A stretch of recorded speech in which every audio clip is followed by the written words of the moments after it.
கை நீட்டு காண்பிக்கிறாயோ அவர்களையும் சொர்க்கத்திற்கு அழைத்து செல் என்று அல்லாஹ் கட்டளையிடுவான்.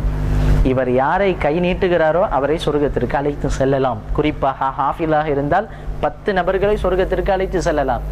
ஆக இந்த படிப்பு அவரோடு மட்டும் முடிவதல்ல. ஹாஃபிலாக ஆகுவது இந்த உலகத்திலேயும் அவருக்கு கண்ணியம், இன்பம், ஆனந்தம், மகிழ்ச்சி எல்லாவற்றையும் கொடுத்து, பெயர் புகழ்களிலிருந்து எல்லாம் கொடுத்து, அதன் பிரகாரம் இவரும் உலகத்திலே நடந்து மௌத்தாகி நாளை கபரிலே வைத்ததற்கு பின்னாலும் அந்த கல்வி இவருக்கு உதவும். நாளை மறுமையிலே வந்து நின்றதற்கு பின்னாலும் இவருக்கு அது உதவும். அது பெற்றெடுத்த தாய் தந்தையர்களுக்கும் உதவும். ஹதீஸிலே வருகிறது, அழகான ஒரு ஹதீஸ். நாளை மறுமையிலே அல்லாஹ்வுடைய அர்ஷுக்கு கீழே இருக்கக்கூடிய சிம்மாசனத்திலே அந்த பெரும் மேடையிலே லட்சக்கணக்கான அல்ல கோடான கோடி மக்கள் எல்லாம் திகைத்து நின்று கொண்டிருக்கிற அந்த வேளையிலே இருவர்களை அல்லாஹ் அழைப்பான். ஒரு ஆணையும் பெண்ணையும் அல்லாஹ் அழைப்பான். அந்த நேரத்திலே அவர்கள் மேடையிலே ஏறுவார்கள். ஹதீஸிலே தொடர்ந்து வருகிறது, அதனுடைய தமிழாக்கத்தை சொல்லுகிறோம். எல்லா மக்களும் ஆச்சரியமாக பார்ப்பார்கள், இவர்கள் யார்? உலகத்திலே நாங்கள் என்னென்னவோ எல்லாம் செய்தோமே, எங்களுக்கு இந்த பாக்கியம் கிடைக்கவில்லையே.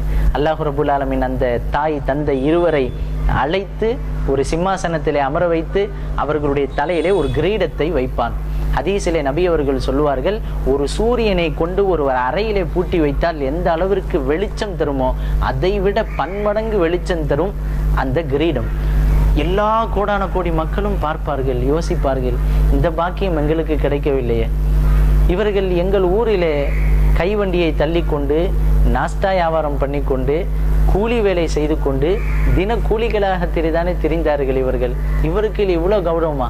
அப்பொழுது அல்லாஹ் ரப்புல் ஆலமீன் சொல்லுவான், நீங்கள் எல்லாம் உங்களுடைய காசு பணத்தை கொண்டு செல்வத்தை வைத்துத்தான் இந்த மார்க்கத்திற்காக உதவி செய்தீர்கள். ஆனால் இவர்கள் தங்களுடைய உயிர்களாக மதித்த தங்களுடைய பெற்ற பிள்ளைகளை மார்க்கத்திற்காக வேண்டி 5 வருடம் 10 வருடம் என்று ஓத அனுப்பி அவர்களை ஹாஃபிலாக ஆக்கினார்கள், ஆலிமாக ஆக்கினார்கள். அவர்கள் வெளியில் வந்தார்கள், மெம்பர் படியிலே நின்று குத்துபா ஓதினார்கள், தொழுகை நடத்தினார்கள், பின்னால் நின்று தொழுதார்கள். ஏழாய கலிமத்துள்ள அல்லாஹுடைய கலிமாவை இவர்கள் உலகத்திலே உயர்த்துவதற்கு பெரிதும் காரணமாக இருந்தார்கள். எனவே அவருக்கு இப்பேற்பட்ட கண்ணியம் நான் கொடுக்கிறேன். அந்த ஹாஃபிலுக்கும் ஆலிமுக்கும் பெற்றெடுத்த தாய் தந்தையருக்கும் பங்குண்டு என்பதனால் அந்த சிம்மாசனத்தில் அமர வைத்து இவர்களுக்கு கிரீடத்தை அனுபவிக்கிறேன் என்று சொல்லுவான். யோசித்து பார்க்க வேண்டும். உலகத்திலே வாங்கக்கூடிய சர்டிபிகேட்டுகள், கிடைக்கக்கூடிய பட்டங்களுக்கு அந்த குழந்தை மட்டும்தான் சொந்தம், தாய் தந்தை சொந்தம் அல்ல.